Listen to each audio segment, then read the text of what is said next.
At the moment we have people all over the planet, and it doesn't matter what these so-called conglomerates want to do, they never have enough. June 11th, thousands and thousands of people are losing their jobs. Is it cyclical? The drought in California makes you weep to know that so many people who work so very, very hard, does it matter whether they are Mexican, American, Austrian, Hungarian? Does it matter who they are? Not really, does it? They're all people. In the universe it is not counted. You are Hungarian, or you are French, or you are Italian, you're better than the next. Or you are South African, or North African, or you are Somalian, or you are from Indonesia. And here I want to come to something I find of great interest. During last night's contemplation, thinking about the conditions upon the planet, I came to the real desire to come today to you and to say that this is a time to test, great testing for this planet. Are we going to go and watch them go in hatred and anger and slaughter millions of people like barbarians? Well, maybe the barbarians were kinder. Or were they the ones that are today organizing atomic warfare, or worse, neutron warfare? Or what is it? Do you think that this is a dark kind of a thing I came to this morning, this afternoon to you, or this night, wherever you may be? You see, I believe the so-called phony baloney holy people that are out there, your priester, your rabbi, or who knows else, you know, he might be even New Zoroastrian, Old Zoroastrian. It doesn't really matter who they are. If they are sitting on their fannies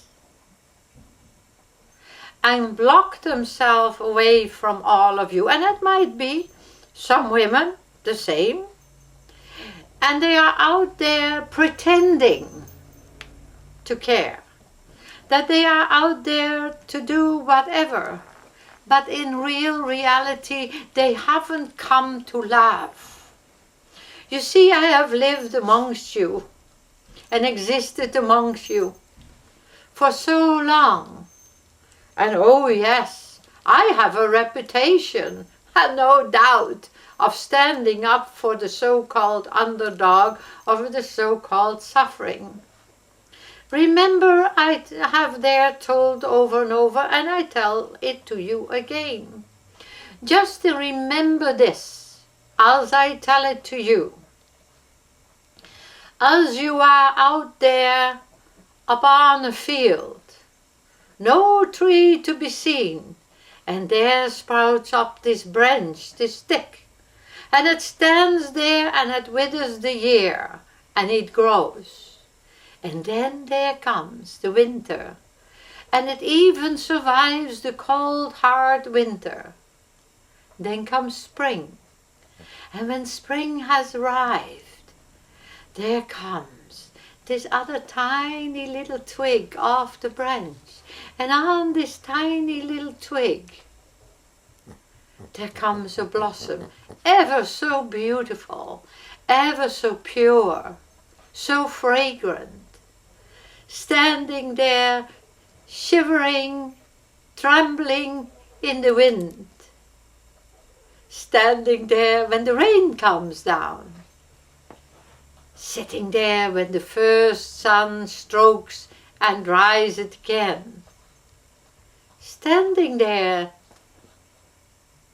this beginning of a first tree in a meadow, a first tree upon a field, standing there, ever so glorious and ever so pure. And then the blossom, it flies away in the wind, First one leaf, then another leaf and another leaf, until all leaves have floated in the wind. And there comes another little twig, and another tiny little leaf, and another leaf.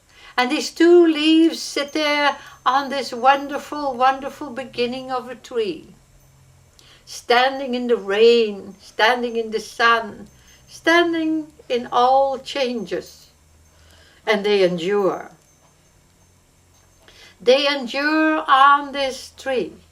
But then there is the one, the wonderful one who is so green and soft and pure and colorful.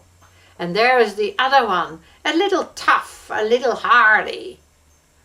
And then the weather starts to change. And the weather starts to change. And what do we see? The tough and hardy one hangs on real tight, not to flow down to the ground, to hang on real tight. He must survive, he must see it all. He's going to experience. But there is the lovely, the beautiful, the gentle one. And this lovely and beautiful and gentle one is like the kind, the gentle teacher. The perfect soul is there, and it prepares a path for another leaf to come next spring. And it is there. And there goes the big leaf who is strong and tough.